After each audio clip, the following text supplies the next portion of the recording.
Hey guys, if you like my content, hit those like and subscribe buttons. It really helps me out. Thanks. Hello everyone, Esports Money's here again with another VRForce video, and today we're going to be going over the VRForce news of the week. So this is mostly stuff related to Oculus, HTC Vive, and your other platforms. However, today we're going to do something a little bit different. I haven't actually been collecting a huge amount of news. I've been keeping up with it. However, we're going to be talking about mostly new releases, because the past week we've seen some new releases, and we've seen some releases that are going to be coming out shortly. And before I forget, I'm going to add this to the list because this is a really big release in my opinion. So let's go ahead and get started. So Archangel VR is an extremely popular, or becoming a very popular very quickly, VR title, and it is compatible with the HTC Vive and the Oculus Rift both. However, typically speaking, if one's compatible with one, you can make it work on the other. And what Archangel is it's an on-rails shooter that you basically take control of a mech. So the reviews say it's very good, despite the fact that it is on rails, which is a major concern for a lot of people, myself included. In fact, the fact that it's on rails is the primary reason that I don't currently own the game.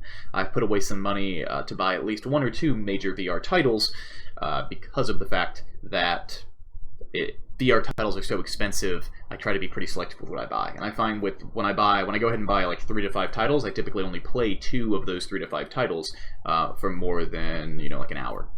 So Archangel looks very good. If you have always wanted to take control of a mech, then this might be the one for you. If it were not on rails, I would already own it. It looks very good. Gunheart. This is most likely the game that I will be buying out of the 3 to 5, or the smaller, the 2 games that I'm probably going to buy in the next few days.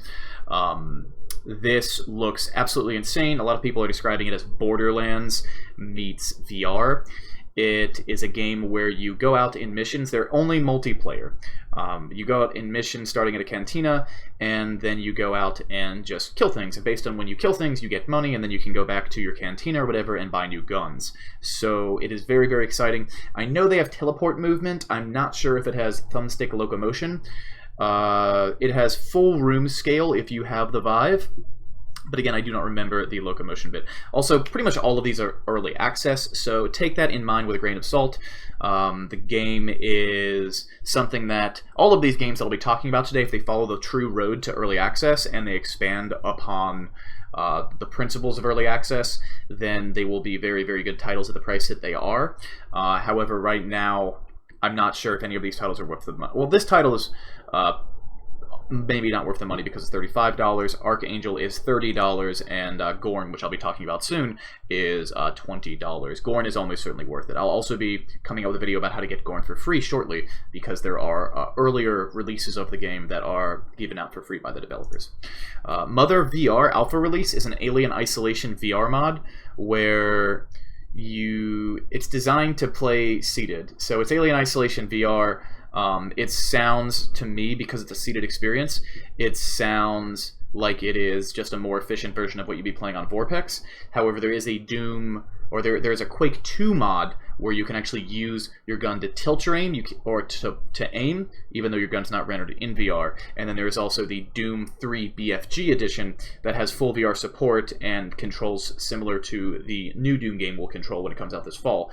However, it's not as I'm not big on Doom 3 because it's a little bit more slow and it's a little bit more horror oriented than the other games, and I like action games. I'm really not big on horror. I don't mind the little bit of horror in the new Doom and the jump scares, but in a game with lighting that's optimized for horror, I will probably not be buying Doom BFG for it. However, I will tell you that if you buy Doom 3 BFG, you get access to all of the WAD files from Doom 1 and Doom 2, because it comes with a free copy of Doom 1 and Doom 2, and both of those are playable for free in VR with a mod for both the Oculus and the Vive that is extremely compatible with both systems. They're both seating experiences, but they are great experiences. I've actually spent probably 5 hours in the 2 of them, and because that mod can load any WAD file, it also allows you to use things like Brutal Wolfenstein, but you have to own an official copy of the original WAD files to play those mods per id's software requirements. It's not just a legal thing, like it's actually embedded in there.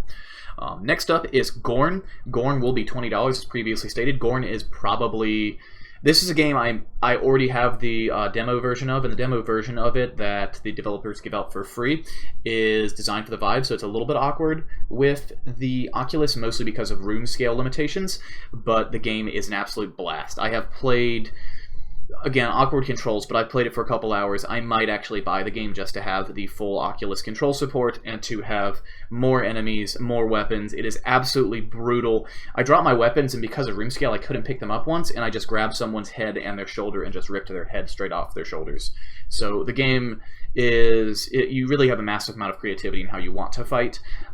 It's very, again, very, very violent, but it's very cartoony, as you can see, based on these bloody effects. It is rather violent, but it is very cartoony.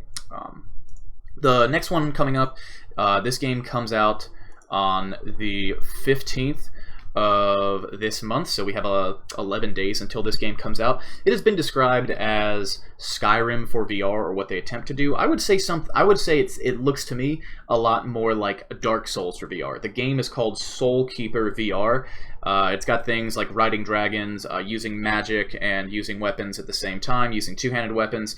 The game is very realistic looking, so I imagine the spec requirements will be a little bit higher than your typical VR title.